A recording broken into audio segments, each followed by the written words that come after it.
మాట పలుకు తెలియనిది మాటున ఉండే మూగమది కమ్మని తలపుల కావ్యమయే కవితలు రాసే మౌనమది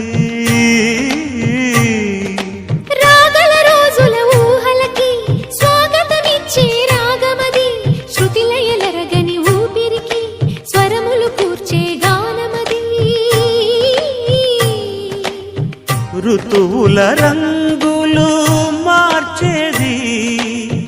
కల్పన కలిగిన మది భావం బ్రతుకును పాటగా మలిచేది మనసున కదిలిన మృదునాదం కలవనిది